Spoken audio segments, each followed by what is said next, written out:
Hello friends, welcome to my blog. और आज मैं हूँ किचन में और मैंने मेथी के जो दाने होते हैं ना, उसे मैंने फूलने दे दिए थे रात को ही। और अभी सुबह मैं उसे अच्छी तरह से खौला लूँगी और खौलाने के बाद देखिए किस तरह से फूल चुके हैं। अब फूलने के बाद मैं अच्छी तरह से इसे मिक्सी में ग्राइंड कर लूँगी। और आप सोचते होंगे कि मैं आज क्या बनाने वाली हूँ। तो मैं आज अपनी बेटी के बालों में लगाने वाली हूँ कुछ रेमेडी। और आप देखिए कि मैं क्या लगाने वाली हूँ। तो पहले मैंने मेथी को अच्छी तरह से मुझे पीसना है और इसे पहले पानी को निकाल देना और इसे पीस लेना है। और उसके बाद मैंने छत से एलोवेरा लाया और एलोवेरा ला के उसको छील कर अच्छी तरह से उसके जेली को निकाला और जेली को भी मैंने मिक्सी में अच्छी तरह से ग्राइंड कर लिया।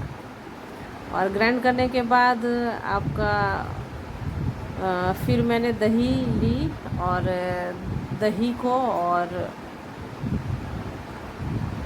दही, मेथी और एलोवेरा और शहद सबको मैंने मिक्स कर दिया अच्छी तरह से। और इसी तरह से आप मेरे ब्लॉग में बने रहें और देखते रहिए कि मैं क्या क्या मिक्स कर रही हूँ अपने बेटी के बालों के लिए। और ये पानी है जो सीरम का काम करता है और इसे मैंने अलग ही कटोरी में निकाल कर रख दिया ताकि इसे सीरम की तरह हम प्रयोग कर सकें। और देखिए यहाँ एलोवेरा मैंने कट करके रख लिया है। और बेटी को ही मैं बोल रही थी कि मुझे किचन में बहुत काम था, तो मैंने बेटी को ही बोला कि तुम छत से ले आओ एलोवेरा और उसे अच्छी तरह से निकाल लो और दही भी ले आओ। उसने दही भी ले लिया क्योंकि दही में और शहद भी मैं ले ली। और लेने के बाद इसे अच्छी तरह से मैंने ग्राइंड कर लिया इस सबको को। और ग्राइंड करने के बाद फिर इसे इसके जितने भी मटेरियल मैंने लिए हैं, दही और शहद और एलोवेरा और मेथी के दाने पिसे हुए, सबको मैं अच्छी तरह से मिला लूँगी। मिलाने के बाद फिर इसका अच्छी तरह से पेस्ट बन जाएगा। पेस्ट बनने के बाद फिर मैं इसे बालों में लगाऊंगी और अपने नहीं अपनी बेटी के बालों में, क्योंकि मुझे किचन में भी बहुत काम होते हैं और ये सब लगाने में बहुत टाइम लगता है। और टाइम भी लगता है, उसको सुखाने में भी बहुत टाइम लगता है। तो मुझे अभी पर्व का दिन है, तो पर्व के दिनों में औरतों को छुट्टी कहाँ होती है, उसे तो और काम बढ़ जाते हैं कि ये बनाओ वो बनाओ, पता नहीं कितने सारे सामान बनाओ और बहुत सारे काम बढ़ जाते हैं। तो मुझे तो टाइम है नहीं, इसलिए बेटी बोली तो मैं चलो बेटी के ही बालों में लगा देती हूँ। और मेरे बाल फिर भी ठीक है। और इस तरह से मैंने दही लिया, एलोवेरा, मेथी और दही और शहद सबको इस तरह से मैं फेंट लूँगी। अच्छी तरह से फेंटने के बाद मैं इसे फिर बालों में लगाऊंगी।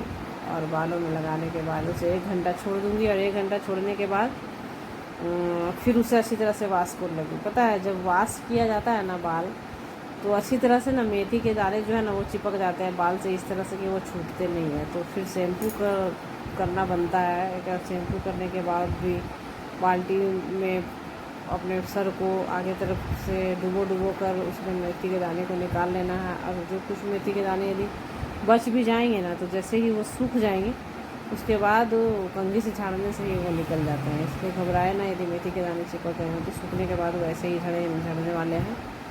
और देखिए ये मेरा पेस्ट जो है वो तैयार हो चुका है। और अब जो है वो बेटी के बालों में लगेगा ये पेस्ट, ताकि उसके बाल जो है वो सॉफ्ट हो जाए और सिल्की हो जाए। क्योंकि आजकल के बच्चे जो है वो तेल लगाना जल्दी चाहते नहीं हैं, जिस कारण उसके बाल जो है बहुत रफ़ हो जाते हैं, हार्ड हो जाते हैं पूरे। इसीलिए तो ये सब चीज़ें लगाने से जो है वो बहुत ही फ़ायदा करता है। और देखिए मैंने इसे इस तरह से लगा दिया है। और लगाने के बाद 1 घंटा वो छत पे थोड़ा सा टहलेगी और टहलने के बाद उसके बाद वो धो देगी इसे धोने के बाद बाल इसका जो है वो फ्रेश हो गया है। और आप इसी तरह से देखिए और हमें बताइए कि इसके बाल जो है वो कैसे लग रहे हैं बहुत ही खूबसूरत लग रहे हैं बाल इसके। तो धन्यवाद मेरे ब्लॉग में आने के लिए और देखने के लिए। और आप भी ये रेमेडी जो है वो घर में तैयार करें और अपने बच्चे के बालों में चाहे अपने बालों में ज़रूर लगाएं। और बाल इससे झड़ते भी नहीं।